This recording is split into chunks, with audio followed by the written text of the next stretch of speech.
Hello, bună ziua from New York City.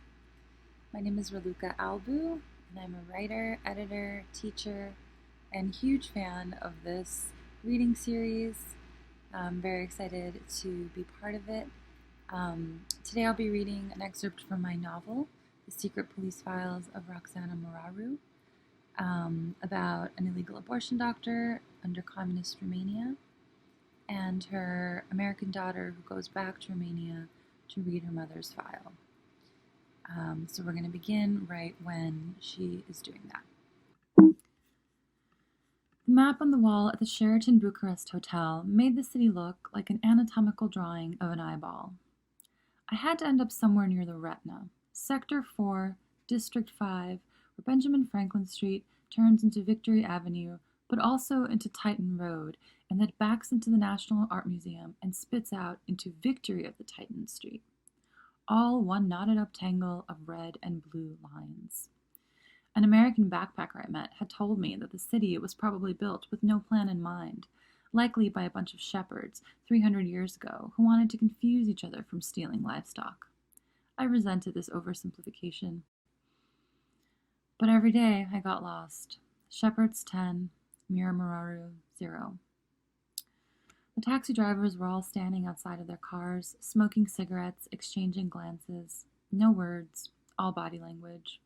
A bored sense of purpose. None seemed too interested in customers. "Where are you going?"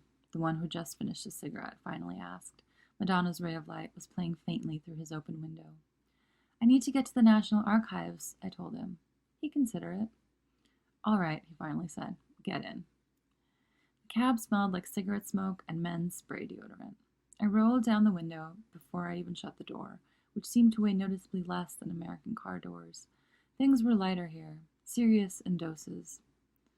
The cab driver was wearing a button-up shirt, blue gym shorts, leather flip-flops. The Samsung Galaxy phone on his passenger seat was covered in a scratched-up Iron Maiden case.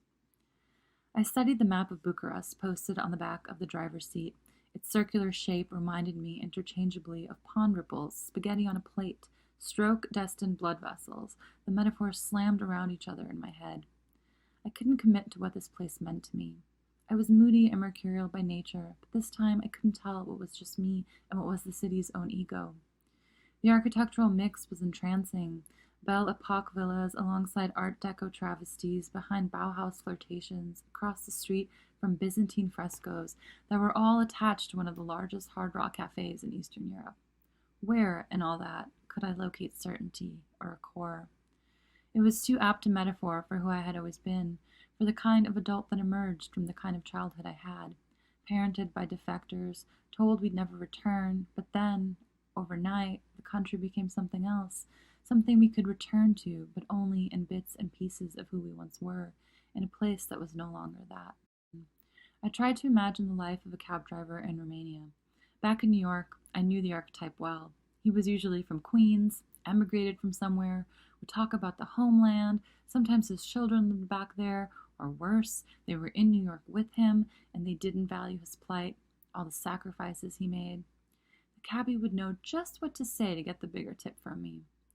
But here in Romania, I didn't know what to imagine. Did they have dispatchers? Did people make movies and TV shows about cabbies? Were they all law school graduates? I wanted to have context, but I also felt guilty for not having it already. This is why those bigger tips are easy to give in New York City. It's a way to say, we are migrant comrades together. We are some kind of proverbial family that operated in the same thematic orbit of struggle. But here, the only thing I have in common with this guy is our national genesis. In a place where we all share that, it's too vague a connection. What would we even talk about? The weather? Some song on the radio? The local news? I doubt we talk about identity or place or those things I know await me when I step into a New York taxi. "What's your name?" I asked the driver, in an attempt to interrupt my spiraling. "What?" he asked, turning his head back. His breath was all smoke and mint. "Your name?" I asked again, worried I was already doing something out of sorts by initiating conversation. "Răzvan." "What's it like to be a cab driver in the city?" I asked. He shrugged. "I'm from New York," I said, hoping that it would incite something. He cracked a smile. "I can tell you're not from here. You have an accent." Had never considered the possibility that I could have one in Romanian. How can you tell? You don't pronounce your consonants. He saw me, and I didn't like that. We drove by a billboard with a drawing of Che Guevara on it, gulping down a bottle of pink fizzy soda. It reminded me of a commercial I saw when I visited Berlin a few years back. It was for the new Renault car model called the Revolution. The ad opens with Fidel Castro carrying a suitcase through a village where he sees Mao going for a walk. Castro enters a cottage, and inside, Vladimir Lenin is playing a video game. Mahatma Gandhi is stretched out in front of the TV. Ho Chi Minh is looking through a magazine. And Martin Luther King Jr. and Rosa Luxemburg are playing football outside. Karl Marx is chatting in the back with Che. They all look up as Fidel approaches. Guevara smiles and says, "It's time for another revolution." Marx nods and says, "It's what people need." Then the words, "the new Renault Revolution," flash as a wide shot of a car whizzes down a shiny new EU-funded highway. Now that I was seeing a flat, two-dimensional billboard for some obscure soda with a Che cameo, I was jealous. I wanted Romania to showcase its irony and fancy HD too. I wanted more for it than pink soda and Castro's sidekick. No Mao here, no Lenin or Dr. King. I caught myself smiling, pleased with my sudden zing of nationalism, even if it was totally twisted. What are you doing at the archives?" the cab driver asked, interrupting my far-fetched fantasy of cultural assimilation. "Looking for the files the secret police kept on my father. We defected in the 80s together. He was the only judge to ever leave like that. I got a postcard after he died from someone, and it said, 'May God forgive you.'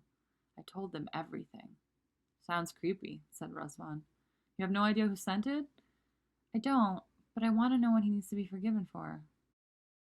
"Yeah, good luck with that. Those records are a mess." "Did you ever read yours?" I asked. "Really wish I hadn't," he said. "I don't talk to my brother anymore.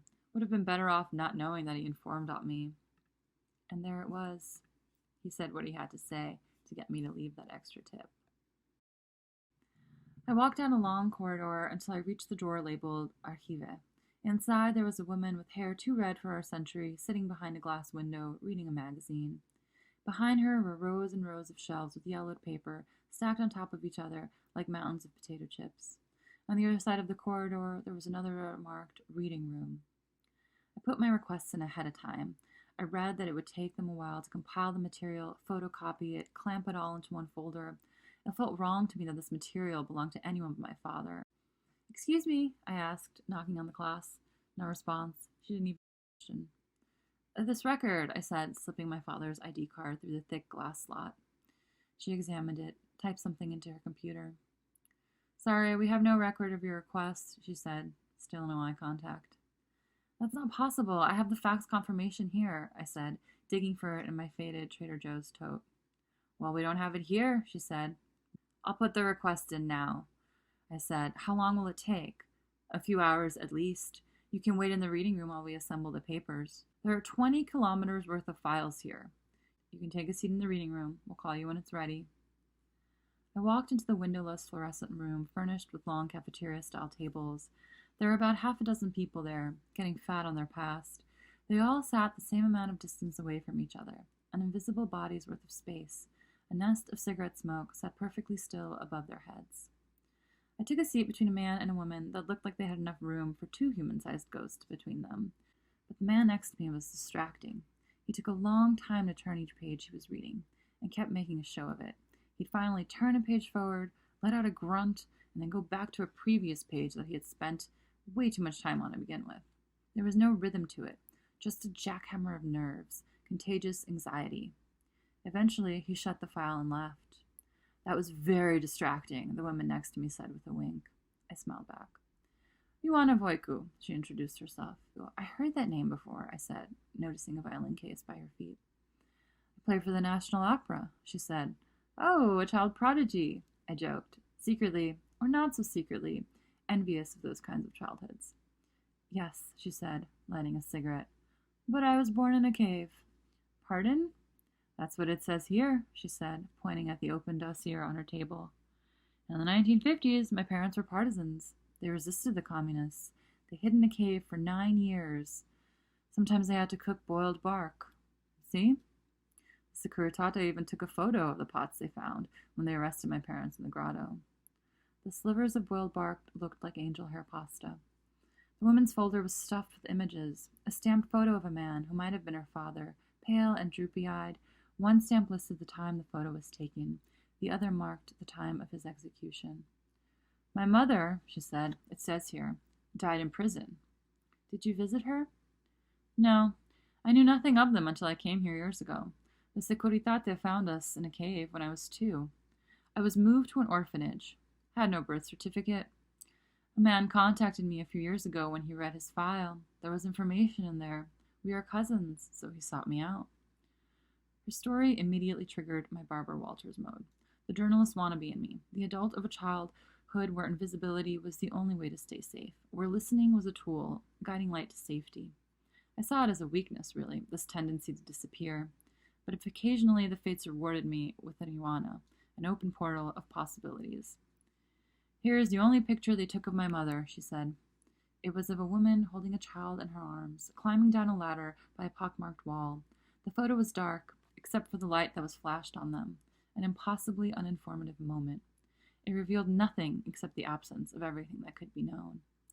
I come here sometimes, she said, referring to the archive, usually before a big show or some decision I have to make, and I just look through these files, all 85 of them. Now I know my birth mother's favorite color, how my father signed his name.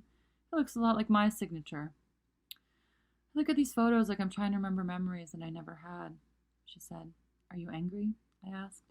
I really was. But now I'm grateful in a way. They archived everything. They answered questions I didn't even think to ask. It was as if she was speaking about the Pope or a scholarship granting committee. I never thought of these documents as anything but crimes against humanity. To think of them as useful, to bestow them any worth, seemed both appalling and suddenly inevitable. Mira Mararu, a security guard called. Your file is ready. I walked back out to the greeting station. We got nothing on your father, but your mother sure had a tomb. My mother? She's got records in 6 different cities. You can start with this batch, the woman said, opening a side door to hand me a giant binder. That's it for me. Thanks for listening. See you next time.